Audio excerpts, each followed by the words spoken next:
Hello everyone. Welcome to the chat. And please make sure to announce yourself since you joined the chat to keep this rolling a little bit so we can make the chats more interesting. Um, I'm gonna I'm gonna hold on for a minute here until some of you join the chat and we can talk about this incredible topic that I came up with. And I've been giving myself a lot of thought about this, and yeah, so I'm gonna hang on for a second and wait till some of you actually join the chats. Then we could talk about all of this. First this.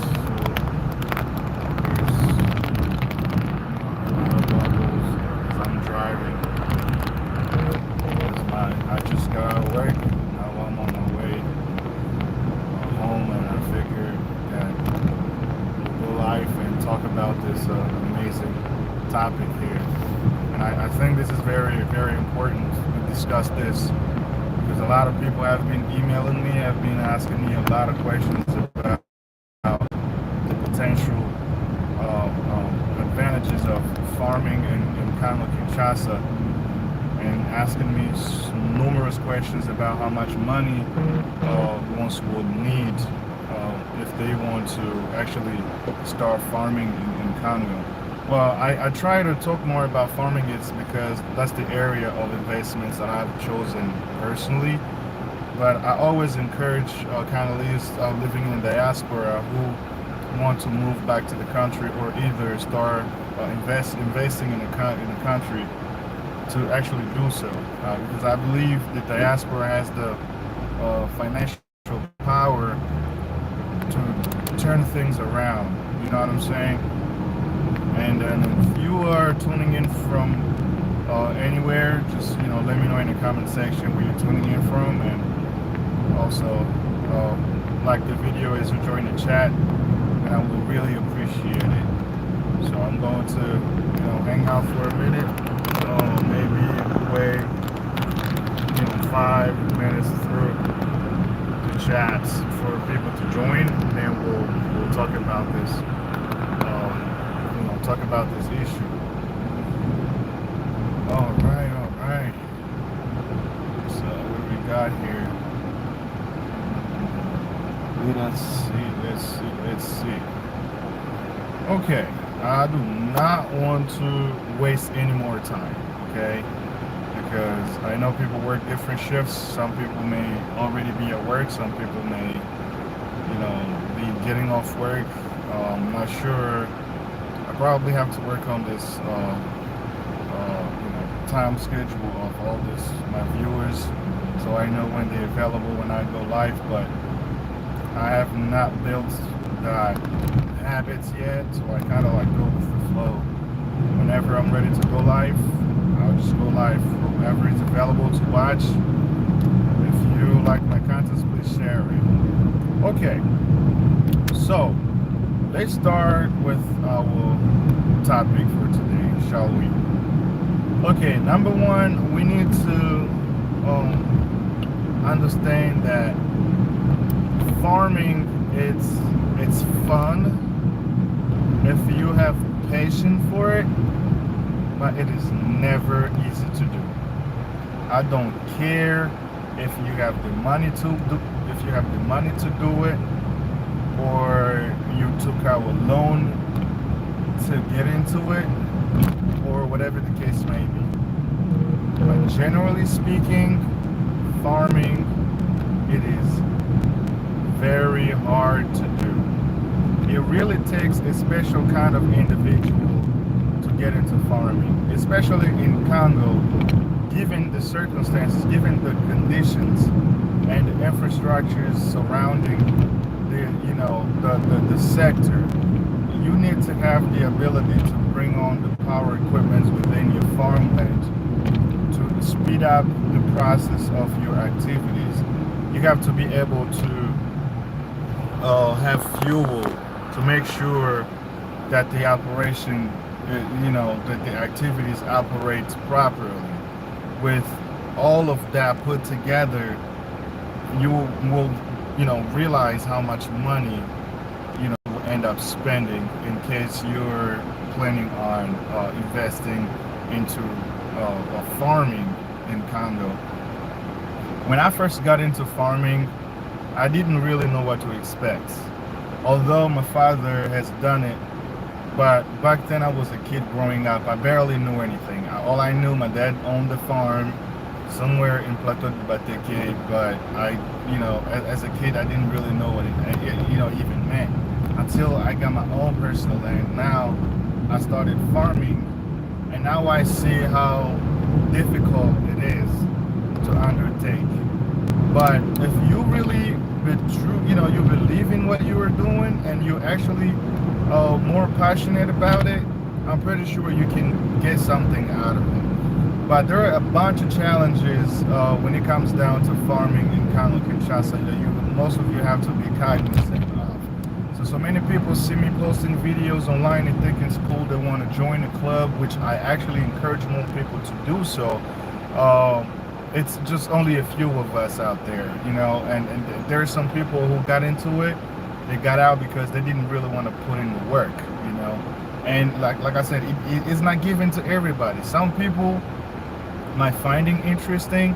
Some people might just find it a cool thing to do. Some people will want to take it to a commercial level, and whichever way you end up considering farming, you have to remind yourself every single time that doing this, it's not going to be easy.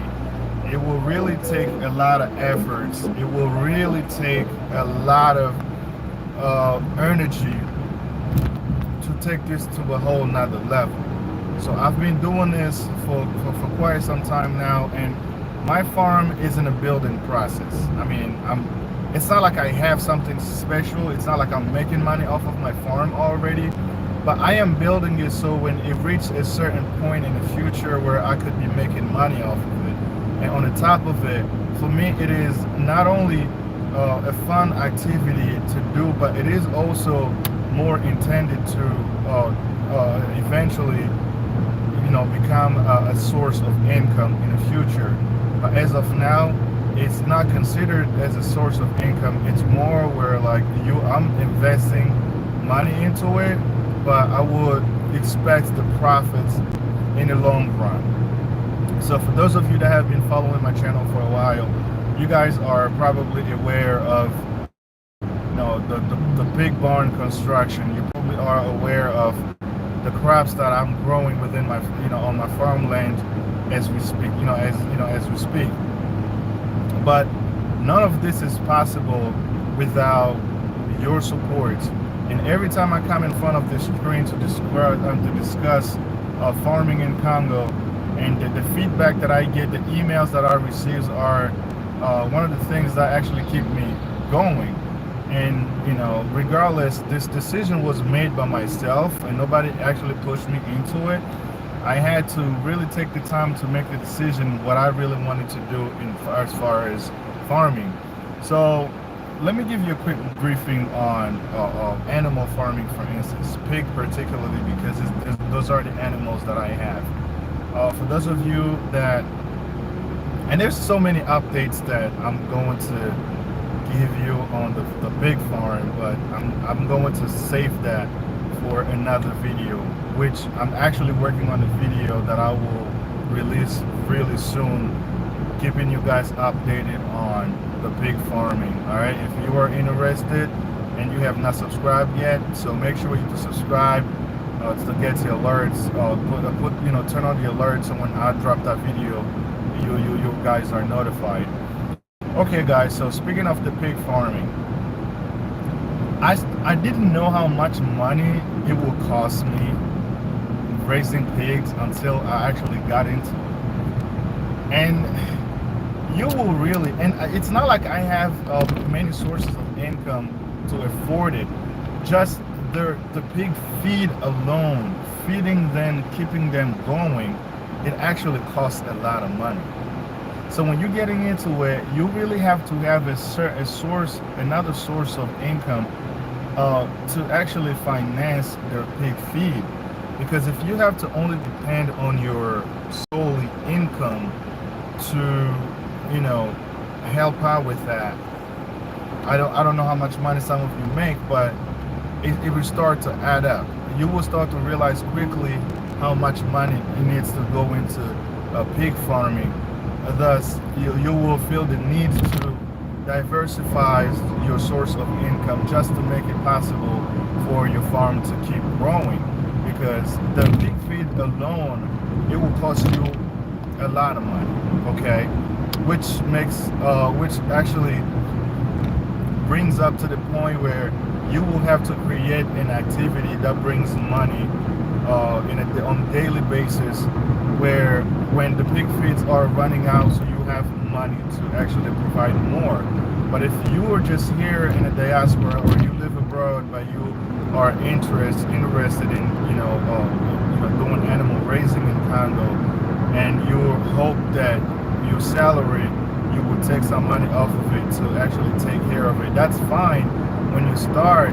But in the long run, when the pigs start growing and start multiplying, the numbers continue to increase, and the more money you will have to spend on their feed, which means you will not keep up if you only have to depend on your only source of income.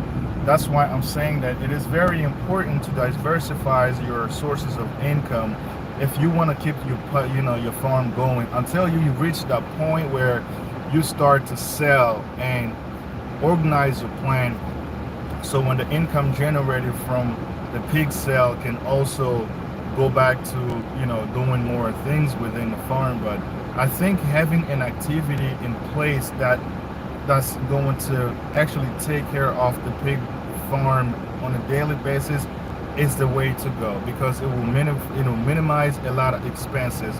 Let me tell you how much money I have to spend. I will not know the exact numbers, but it's it is it is it is money. Money is being spent right there. So I don't want to spoil a lot, because I'm trying to save as much information on the pig farming as possible for the video that I'm working on. So I'm just gonna keep it at that. Even as far as growing crops, when you're growing crops on your farm in Congo, you have to keep in mind of the markets. You have to actually look into the crops that's going to help you make more money. You have to look into the crops that's going to make it possible to actually have, to make profits, and also, potentially plant something else, after that. You just do not want to depend on one crop and look at how it does.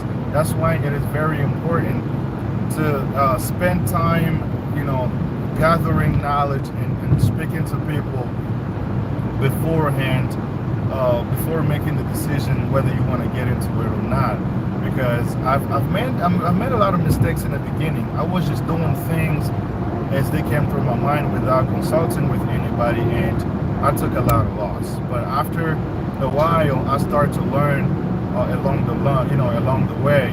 And the mistakes that I've made in the past, I would probably not make the same mistakes again. So it is time for me to start working more on what I have learned so far, and actually do more research in terms of growing crops, because there are tons of crops you can grow in Congo.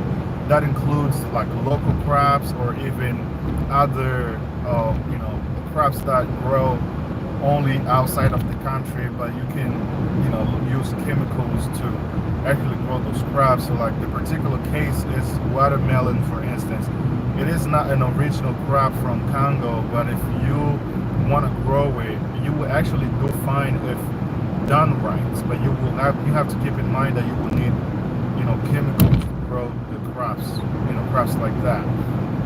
And that's also alone, it is very important. But overall, farming in Congo, it's worth it. It's worth it, but you will really need to be patient. Anyone that's ever into the business of farming or growing animal in general, it really takes a lot of patience. And also, let's keep in mind that whenever you're trying to get into any type of business, we always have to keep in mind that you're not going to make money overnight.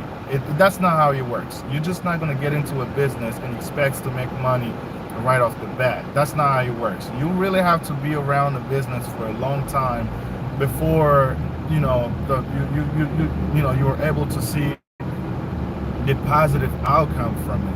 In the beginning, there are a lot of risk involved in any type of business you're trying to get yourself involved in, and that includes farming, because that's my area of investment, and I love it. I love doing it, and at one point I'm starting even to consider farming as being my retirement plan.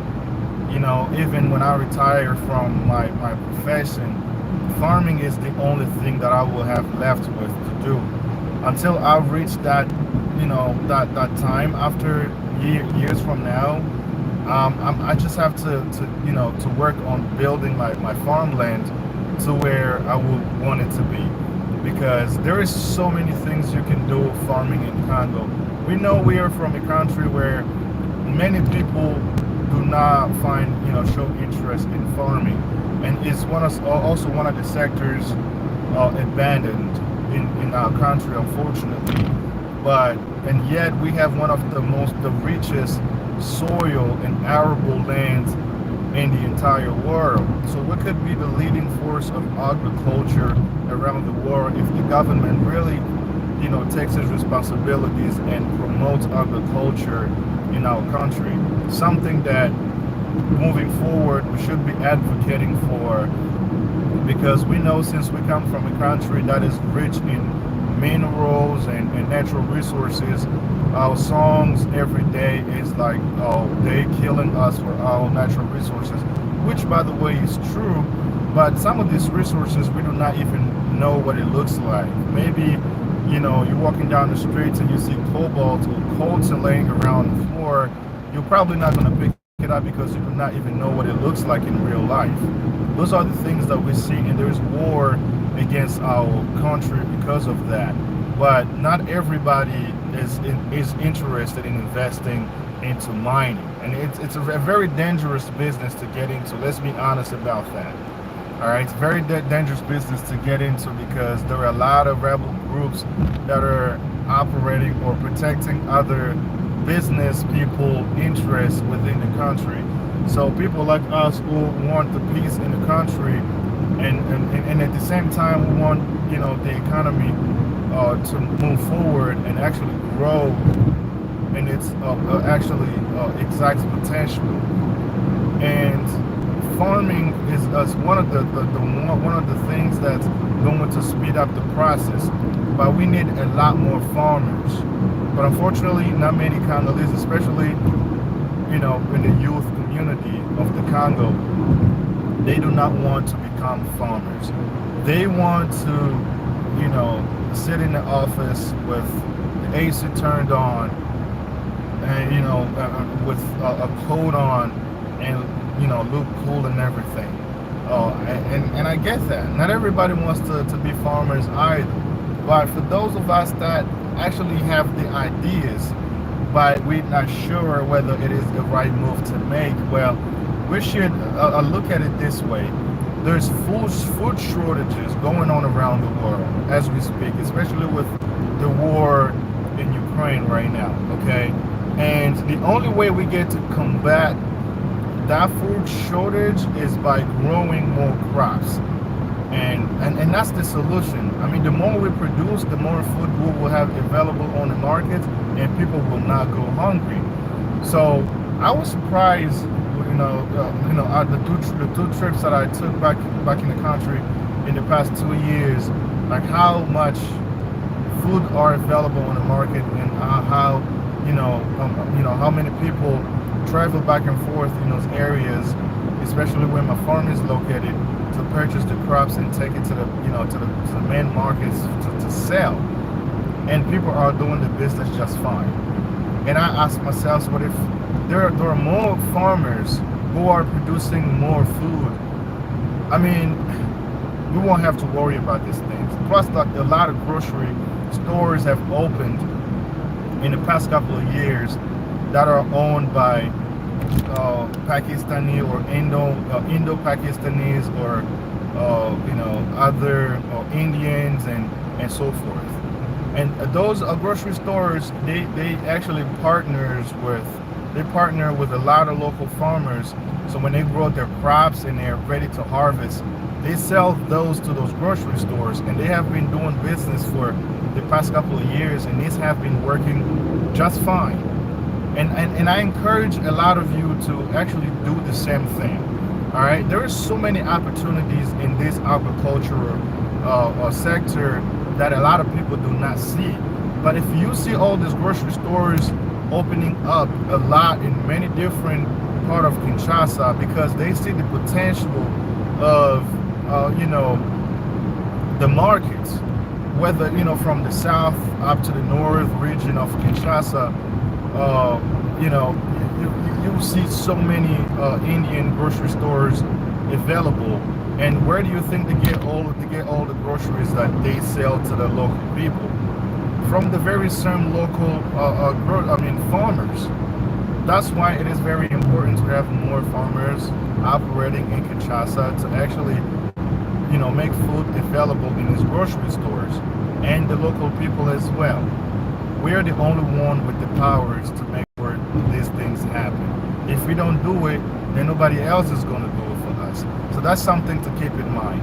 So that's all I have for you for this afternoon, guys. Thank you guys so much for tuning in. Please make sure to hit the like button for the algorithm, and make sure to leave me a comment in the comment section if you have any question about this, and keep those alerts turned on for a video that I'm working on, which will be released before the end of the week. And until the next video, I'll see you guys later. Peace.